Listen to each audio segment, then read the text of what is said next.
بالله نحمده ونستعينه ونستغفره ونؤمن به ونتوكل عليه ونعوذ بالله من شرور انفسنا ومن سيئات اعمالنا من يهده الله فلا مضل له ومن يضلل فلا هادي له ونشهد ان لا اله الا الله وحده لا شريك له ونشهد ان سيدنا وسندنا وحبيبنا وحبيب قلوبنا آلانا ومولانا ومرجانا محمدا عبده ورسوله أما بعد فأعوذ بالله من الشيطان الرجيم بسم الله الرحمن الرحيم إن الذين يبايعونك إنما يبايعون الله يد الله فوق أيديهم آمنت بالله صدق الله العظيم وصدق رسوله النبي الكريم الأمين الرؤوف الرحيم إن الله وملائكته يصلون على النبي يا أيها الذين آمنوا صلوا عليه وسلموا تسليما الصلاة والسلام عليك يا سيدي يا رسول الله الصلاة والسلام عليك يا سيدي يا حبيب الله وعلى آلك وأصحابك يا سيدي يا رحمة للعالمين ولا الأولى بكماله كشف الدجى بجماله قصد الجميع بساله صلوا عليه وآله اللہ کریم کی بے حد حمد و ثنا درود محمد النبی وعلی محمد المجتبی محمد مصطفیٰ صلی اللہ علیہ وسلم کی بارگاہ میں پیش کرنے کے بعد محترم بزرگ دوستو عزیز بچوں اللہ رب العزت کی بارگاہ کے اندر دعائیں العالمین ہمارا بیچنا کی بارگاہ کے اندر منظور فرمائے اور اس کو کل روز قیامت اللہ رب العزت ہمارے لیے صحیح نجات بنائے آپ حضرات کے سامنے قرآن کریم فرقان حمید میں سے آیت مبارکہ تلاوت کی ہے۔ اس آیت کے اندر اللہ رب العزت نے امام الانبیاء اور پیارے آقا صلی اللہ علیہ وسلم کے پیارے صحابہ کا ذکر فرمایا اور خاص طور پر خلیفہ سوم داماد مصطفیٰ صلی اللہ علیہ وسلم حضرت عثمان غنی رضی اللہ تعالیٰ عنہ متعلق اس آیت کے اندر اللہ رب العزت نے ذکر ارشاد فرمایا۔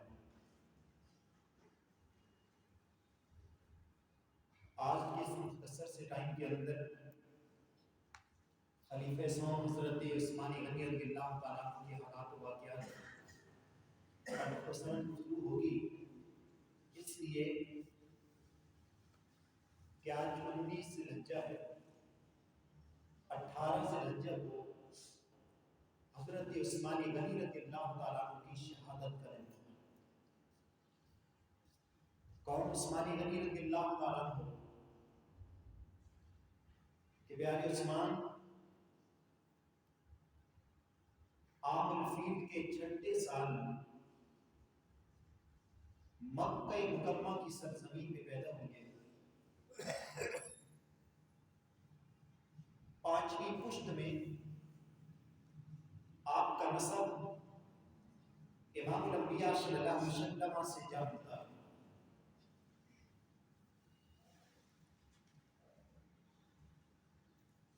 اور آپ کی جو والدہ محترمہ تھی یہ امام الانبیاء صلی اللہ علیہ وسلم کی پھوپھی کی بیٹی تھی۔ آپ کی نانی امی اور امام الانبیاء صلی اللہ علیہ وسلم کے پیارے دادا حضرت عبد المطلب، آپ دونوں بہن بھائی تھے۔ اس رشتے کے ساتھ حضرت عثمان غنی رضی اللہ تعالیٰ عنہ کا نسب امام الانبیاء صلی اللہ علیہ وسلم کے ساتھ جا ملتا ہے۔ اور جو دوسری فضیلت ہے جو حضرت آدم علیہ السلام سے لے کر آج تک کسی انسان کو نہیں ملی، وہ یہ ہے حضرت عثمانی غنی رضی اللہ تعالیٰ عنہ کی وہ شخصیت ہے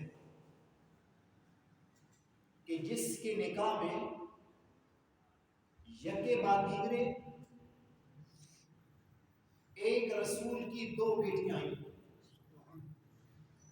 حضرت آدم علیہ السلام سے لے کر امام الانبیاء صلی اللہ علیہ وسلم تک جتنے بھی رسول اور نبی آئے کسی کی 2 بیٹیاں کسی شخص کے نکاح میں نہیں ہیں. یہ انفرادی حیثیت حاصل ہے حضرت عثمانی غنی رضی اللہ تعالیٰ عنہ کو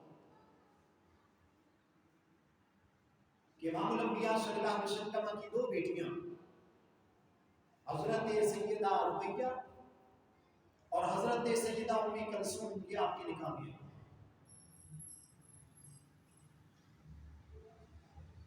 جنگ بدر میں جب جنگ کے لیے امام الانبیاء صلی اللہ علیہ وسلم جانے لگے حضرت عثمانی غنی رضی اللہ تعالیٰ عنہ کی جو پہلی بیٹی تھی امام الانبیاء کی بیٹی حضرت سیدہ رقیہ رضی اللہ تعالیٰ عنہ آپ کی طبیعت ناساز تھی، سخت بخار تھا. تو امام الانبیاء صلی اللہ علیہ وسلم نے روک دیا، فرمایا عثمان تم ہمارے ساتھ نہیں جانا. لیکن واپسی پر جو مال غنیمت ملا تھا اس میں حضرت عثمانی غنی رضی اللہ تعالیٰ عنہ کے ایک مجاہد کے برابر مال دیا گیا. اور جس دن جنگ بدر کی فتح کا پیغام لے کر قاصد مدینہ المنورہ میں پہنچا اس وقت حضرت سیدہ رقیہ سلام اللہ علیہا رضی اللہ تعالیٰ عنہ آپ کو قبر میں رکھا جا رہا تھا. 9 ہجری کے اندر دوسری جو حضرت امام الانبیاء صلی اللہ علیہ وسلم نے اپنی بیٹی ام کلثوم کا نکاح حضرت عثمان سے کیا تھا. 9 ہجری میں حضرت ام کلثوم بھی اس دنیا فانی سے انتقال کر گئی. امام الانبیاء صلی اللہ علیہ وسلم نے فرمایا کہ اگر میری تیسری بیٹی بھی ہوتی تو میں حضرت عثمانی غنی رضی اللہ تعالیٰ عنہ کے نکاح میں دے دیتا. اور ایک اور روایت کے متعلق امام الانبیاء صلی اللہ علیہ وسلم نے فرمایا اگر میری 40 بیٹیاں ہوتی یکے بعد دیگرے کو انتقال کر جاتی تو یکے بعد دیگرے میں ان کا جو نکاح ہے حضرت عثمانی غنی رضی اللہ تعالیٰ عنہ کے ساتھ کر دیتا. اور حضرت عثمانی غنی رضی اللہ تعالیٰ عنہ نے وہ سابقین اور اولین میں سے ہیں کہ جنہوں نے 2 دفعہ ہجرت فرمائی. پہلی دفعہ اپنے گھر والوں کو ساتھ لے کر حبشہ میں ہجرت فرمائی، پھر حبشہ سے مدینہ میں ہجرت فرمائی. اور حضرت لوط علیہ السلام کے بعد حضرت عثمانی غنی رضی اللہ تعالیٰ عنہ ہیں کہ جنہوں نے اپنے گھر والوں کے ساتھ ہجرت فرمائی تھی. یہ حضرت عثمانی غنی رضی اللہ تعالیٰ عنہ کی عظمت ہے. اور حضرت عثمانی غنی رضی اللہ تعالیٰ عنہ ہیں کہ جب امام الانبیاء صلی اللہ علیہ وسلم کا کلمہ پڑھ لیا مسلمان ہو گئے، آپ کے چچا کو پتہ چلا، آپ کے چچا حاکم بن ابی عاص نے آپ کو رسیوں سے باندھ دیا اور کہنے لگا اے عثمان تم مسلمان ہو چکے ہو، انکار کر دو امام الانبیاء کا، مسلمانیت کو ایک سائڈ پر رکھ کر اپنے دوسرے دین کی طرف لوٹاؤ. لیکن عثمانی غنی رضی اللہ تعالیٰ عنہ نے جواب کیا دیا؟ آج تھوڑی سی مشقت ہم پہ آتی ہے ہم طرح طرح کی باتیں بنانے شروع کر دیتے ہیں، تھوڑی سی آزمائش رب کی طرف سے آتی ہے حال حال کرنا شروع کر دیتے ہیں. لیکن عثمانی غنی رضی اللہ تعالیٰ عنہ کو رسی سے باندھا ہوا ہے. آپ کے چچا نے کہا کہ عثمان اسلام کو چھوڑ دو. لیکن پیارے عثمان کے الفاظ کیا تھے؟ پیارے عثمان کے الفاظ یہ تھے کہ میرے چچا میں نے مسلمان ہو گیا ہوں، میں نے امام الانبیاء کا کلمہ پڑھ لیا ہے، یہ رسیوں سے باندھنا تو درکنار، اگر میرے جسم کے ٹکڑے ٹکڑے کر دو پھر بھی میں اسلام سے نہیں پھروں گا. یہ حضرت عثمان غنی رضی اللہ تعالیٰ عنہ آپ کا استقلال تھا. اور امام الانبیاء صلی اللہ علیہ وسلم کے یہ پیارے صحابی ہیں کہ یہ بہت حیا والے تھے، بہت شرمیلے تھے، اور اتنا حیا تھا کہ عثمان غنی رضی اللہ تعالیٰ عنہ امام الانبیاء صلی اللہ علیہ وسلم کے دربار میں جاتے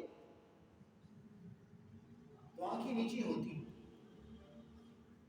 حضرت عائشہ صدیقہ رضی اللہ تعالیٰ عنہ بیان کرتی ہیں کہ امام الانبیاء صلی اللہ علیہ وسلم اپنے گھر میں موجود تھے. پیارے محبوب کریم علیہ السلام کی چادر مبارک پنڈلی سے تھوڑی ہٹی ہوئی تھی. اتنے میں دروازے پہ دستک ہوئی. میں نے پوچھا کون؟ تو کہا ابو بکر ہوں. امام الانبیاء صلی اللہ علیہ وسلم نے آنے کی اجازت دے دی، حرکت نہ فرمائی. پھر وہ باتیں کرنے لگے، پھر وہاں سے وہ اٹھ کر چلے گئے. تھوڑی دیر کے بعد پھر دروازے پہ دستک ہوئی. امام الانبیاء صلی اللہ علیہ وسلم نے فرمایا کون؟ کہنے لگے عمر ہوں. محبوب کریم علیہ السلام نے فرمایا عمر اندر آ جاؤ. پیارے محبوب کریم علیہ السلام نے کوئی حرکت نہ کی. عمر بھی آئے، باتیں کرتے رہے. تھوڑی دیر کے بعد پھر اٹھ کر وہ چلے گئے. تھوڑی دیر ہوئی، پھر دروازے پہ دستک ہوئی. امام الانبیاء صلی اللہ علیہ وسلم نے فرمایا کون؟ کہنے لگے عثمان ہوں. امام الانبیاء صلی اللہ علیہ وسلم اٹھے، اپنی پنڈلی مبارک جو چادر ہٹی ہوئی تھی سیدھے کی. امام الانبیاء صلی اللہ علیہ وسلم نے فرمایا عثمان اندر آ جاؤ. عثمان اندر آ گئے. محبوب کریم علیہ السلام کے ساتھ باتیں کرتے رہے، گفتگو کرتے رہے. پھر وہ تھوڑی دیر کے بعد پھر چلے گئے. حضرت عائشہ صدیقہ رضی اللہ تعالیٰ عنہا عرض کرتی ہیں یا رسول اللہ صلی اللہ علیہ وسلم، میرے باپ ابو بکر آئے، آپ اسی طرح بیٹھے رہے، آپ کی پنڈلی مبارک پہ چادر ہٹی رہی. عمر آئے، آپ نے اجازت دے دی، حرکت نہ کی. جب عثمان آئے، آپ نے پہلے اپنی پنڈلی مبارک پہ چادر صحیح کی، پھر عثمان کو اندر آنے کی اجازت دی. امام الانبیاء صلی اللہ علیہ وسلم نے فرمایا اے عائشہ، میں اس سے حیا کیوں نہ کروں جس سے فرشتے بھی حیا کرتے ہیں. یہ حضرت عثمان غنی رضی اللہ تعالیٰ عنہ آپ کا حیا تھا. پیارے محبوب کریم علیہ السلام کا یہ پیارے جو خلیفہ سوم حضرت عثمان غنی رضی اللہ تعالیٰ عنہ ہیں، اور سخاوت اتنی تھی کہ حضرت امام الانبیاء صلی اللہ علیہ وسلم نے فرمایا جنگ تبوک کے موقع پر ترغیب فرمائی کہ صحابہ کرام مال اکٹھا کرو. حضرت عثمان غنی رضی اللہ تعالیٰ عنہ اٹھے، عرض کرنے لگے حضور ایک سا اونٹ تمام سامان کے میں آپ کی خدمت میں پیش کرتا ہوں. بیٹھ جاتے ہیں. پھر امام الانبیاء صلی اللہ علیہ وسلم منبر پہ کھڑے ہیں، صحابہ کو پھر ترغیب دی. عثمان غنی رضی اللہ تعالیٰ عنہ پھر اٹھے، عرض کرنے لگے حضور 200 اونٹ تمام سامان کے آپ کی خدمت میں پیش کرتا ہوں. امام الانبیاء صلی اللہ علیہ وسلم نے قبول فرمائے. پھر تیسری مرتبہ پھر محبوب کریم علیہ السلام نے ترغیب فرمائی. حضرت عثمان غنی رضی اللہ تعالیٰ عنہ پھر اٹھے، عرض کرنے لگے یا رسول اللہ صلی اللہ علیہ وسلم 300 اونٹ تمام سامان کے آپ کی خدمت میں پیش کرتا ہوں.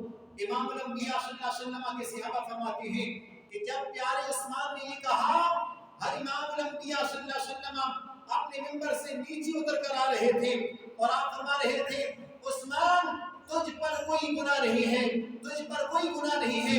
اگر تم نفلی عبادت نہ بھی کرو، اللہ رب العزت تمہاری ساری زندگی کی نفلی عبادت تیرے نام اعمال میں لکھ دے گا. یہ حضرت عثمان غنی رضی اللہ تعالیٰ عنہ کی صحابت تھی.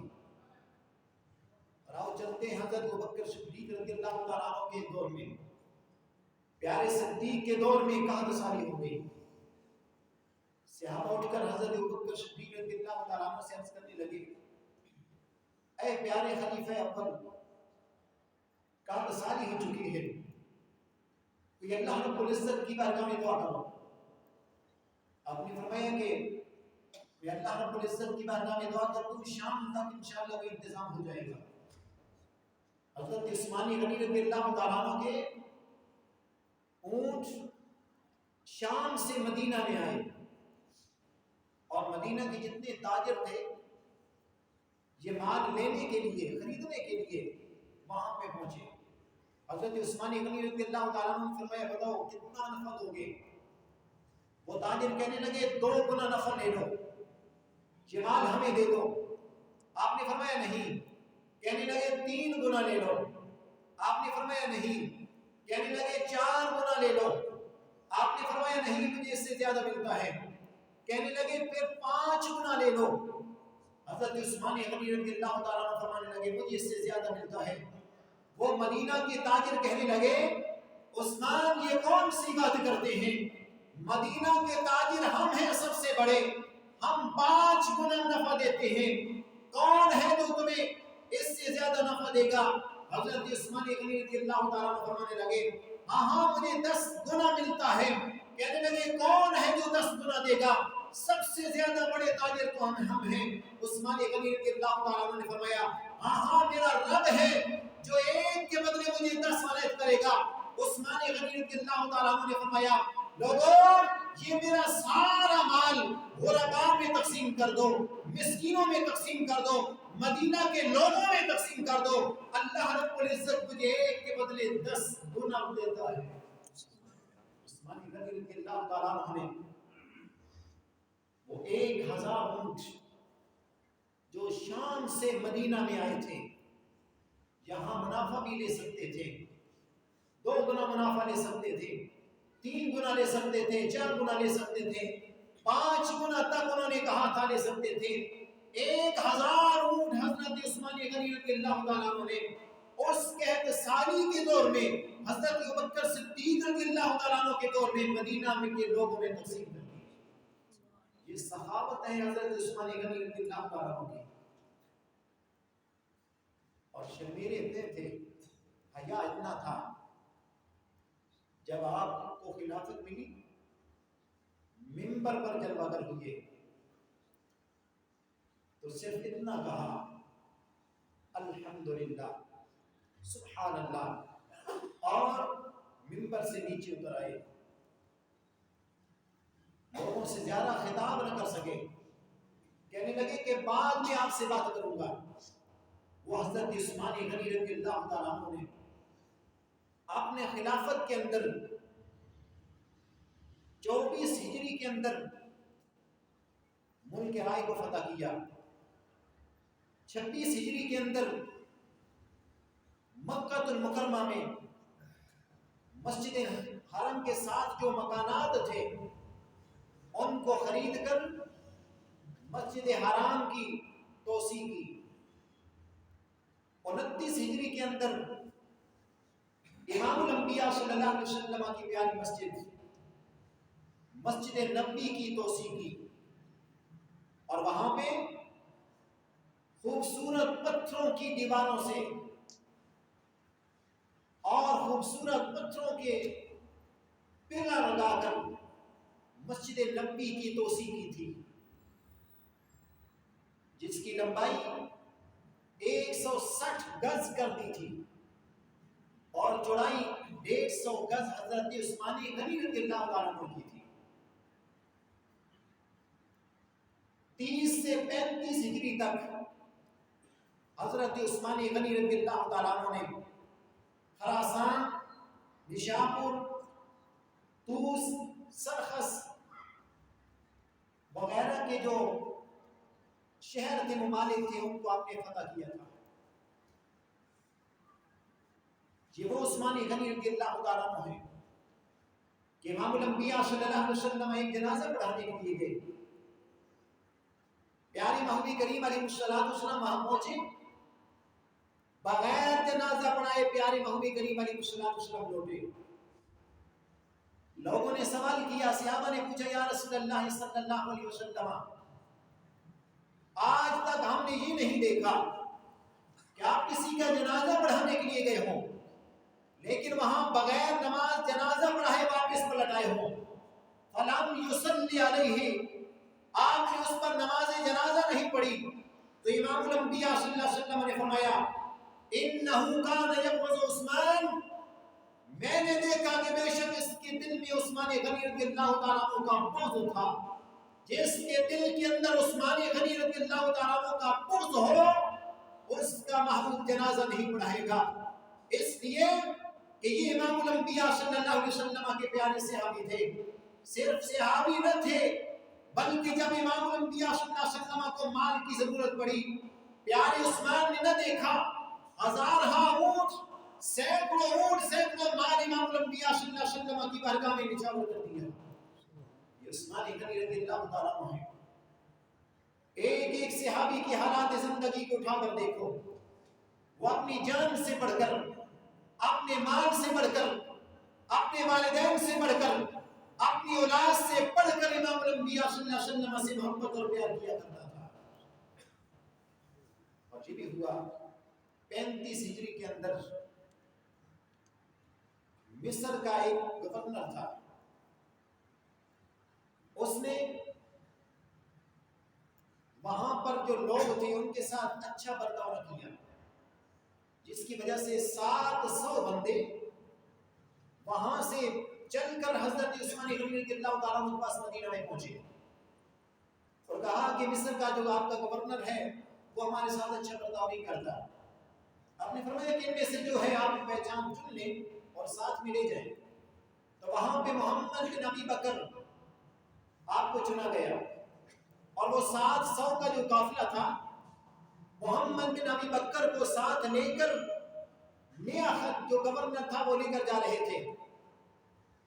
ادھر جو مروان تھا مدینہ میں، عبداللہ بن سبا یہ منافق، اور مروان جس کے پاس آپ کی مہر تھی، اس نے ایک قاصد ایک خط لکھا اور اس میں کہا کہ یہ جو محمد ابی بکر آ رہے ہیں جب یہ پہنچے ان کو قتل کر دیا جائے، اور اس وقت تک تا حکم ثانی خود ہی آپ گورنر رہے۔ نیچے آپ کی مہر لگا دی، خشک مشک میں وہ خط ڈال کر ایک قاصد بھیج دیا۔ یہ لوگ جا رہے تھے، راستے میں دیکھا کہ قاصد جا رہا ہے، سواری کو بھگائے جا رہا ہے۔ جب وہاں ان کو پکڑا تو کہنے لگا تمہارے پاس کوئی خط وغیرہ تو نہیں؟ کہنے لگا نہیں۔ جب مشق کو کھولا گیا تو وہاں وہ خط تھا، یہی خط تھا کہ جب یہ گورنر پہنچے محمد بن ابی بکر تو اس کو قتل کر دیا جائے اور لوگوں کو ساتھ میں بھی قتل کر دیا جائے اور آپ کا حکم ثانی گورنر رہے۔ جب انہوں نے یہ پڑھا تو وہاں سے وہ واپس مدینہ میں پہنچے اور کہنے لگے کہ عثمان تم نے ہمارے ساتھ دھوکہ کیا ہے۔ یہ حضرت عثمان غنی رضی اللہ تعالیٰ عنہ کے مخالف بن گئے۔ حضرت علی مرتضیٰ رضی اللہ تعالیٰ عنہ نے جب سنا تو آپ دروازے پہ چلے گئے۔ آپ نے فرمایا کہ عثمان یہ قاصد آپ کا ہے؟ تو آپ نے فرمایا ہاں میرا ہے۔ کہنے لگے یہ سواری آپ کی ہے؟ آپ نے فرمایا ہاں سواری بھی میری ہے۔ اور کہنے لگے کہ یہ مہر جو لگی ہے اس خط پر یہ آپ کا ہے، آپ کی مہر ہے؟ تو کہنے لگے ہاں۔ آپ نے فرمایا یہ خط؟ کہنے لگے کہ اس کے بارے میں مجھے کوئی علم نہیں۔ تو وہاں کے جو لوگ تھے انہوں نے کہا کہ مروان ہمارے حوالے کر دیں، اگر حوالے کرتے تو وہ قتل کر دیتے۔